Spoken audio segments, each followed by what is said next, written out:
কুমার,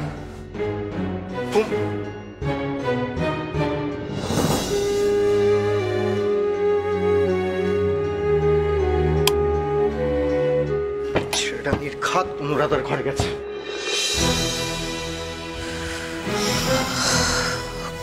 যাও গিয়ে শুয়ে পড়ো।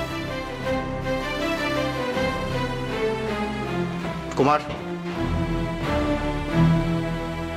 কোথায় গেছিলে তুমি? বিজয়বাবু, আমি বলছি। প্রশ্নটা আপনাকে করা হয়েছে। আপনার নাম কুমার। যাকে প্রশ্ন করা হয়েছে সে উত্তর দেবে। কেন গেছিলে? তোমাকে বারবার বারণ করা সত্ত্বেও তুমি গেলে কেন? কি হয়েছে ঠাকুরপো? এত রাতে চেঁচামেচি কিসের? মা বাবার বয়স হয়েছে, ওনারা তো ঘুমোচ্ছেন নাকি? আর এত রাতে অনুরাধা কি করছে তোমার ঘরে? সেই প্রশ্নটা তুমি ওনাকেই জিজ্ঞেস করো। অনুরাধা, ব্যাপারটা কি? কি হয়েছে আমাকে স্পষ্ট করে বলো তো। আসলে কুমার ছোট মানুষ তো, ওর ঘুম আসছিল না। ও আমার কাছে চলে গিয়েছিল গল্প শোনার জন্য, তাই আমি ওকে ফেরত দিতে এসেছি। কুমার, আমি তোমাকে এতবার করে বললাম আমি তোমাকে গল্প শোনাবো, তাও তোমার হলো না। তোমাকে যেন তেন একটা রিজন দেখিয়ে এই ঘর থেকে তোমাকে চলে যেতেই হলো না। গোটা বাড়ি অন্ধকার, একা একা তুমি যাচ্ছ। কিছু একটা বিপদ হয়ে গেলে, ধরো সিঁড়ি থেকে পড়ে গেলে, তাহলে কি হতো? কে দায় নিত তার? সবাই ভালোবাসা দেখাচ্ছে, দুদিনের আলগা ভালোবাসা। আর বৌদি, তুমি জানো কুমার কি বলেছে?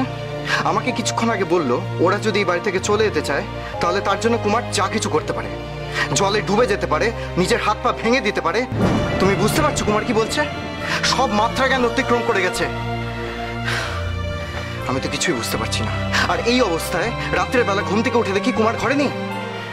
আতঙ্কে আমি একেবারে। কুমার, তুমি এরকম অন্যায় কথা কেন বলেছো? কি ভাবছো তুমি? তুমি এরকম করলে মাসি তোমাকে খুব ভালোবাসবে। ঠিক আছে মাসি, আর এরকম বলবো না। থাক, এখন আর শাসন দেখে কি হবে? এতদিন আশকারা দিয়ে মাথায় উঠিয়ে এখন শাসনের অজুহাত। তুমি কেন বকছো মাসিকে? তুমি মাসিকে একদম বকবে না। গেছি তো আমি, তুমি আমাকে বকো না। কুমার, বড়রা যখন কথা বলে মাঝখানে বাচ্চাদের কথা বলতে নেই। হয়েছে, এখন আর সৎসঙ্গের পাঠ শুনিয়ে লাভ নেই। গেরস্থকে সজাগ করে চোরকে বাড়তে বলার এই কৌশল না আমার জানা আছে। বাহ, মনে হচ্ছে সতীশের সঙ্গে অনুরাধার হাহাহিটা বিজয়কে খুব জ্বালা দিয়েছে। কর্তামশাই তখন ঘরে যে কথাটা বলল সেটাকে কাজে লাগানোর এটাই মনে হচ্ছে আদর্শ সময়। কি হচ্ছেটা কি এসব? কি শুরু করলে তোমরা রাত দুপুরে বলো তো? ভদ্রলোকের বাড়ি তো নাকি এটা? মা বাবা ঘুমোচ্ছেন, ওনারা উঠে এলে একটা বৃষ্টি ব্যাপার হবে ঠাকুরপো। কুমার, শুয়ে পড়ো তুমি।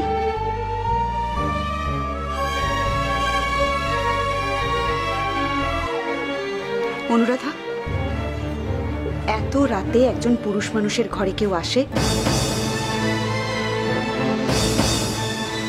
যাই হোক, ঠাকুরপো তুমি দরজাটা ভেতর থেকে বন্ধ করে দাও। আর তুমি এসো আমার সাথে।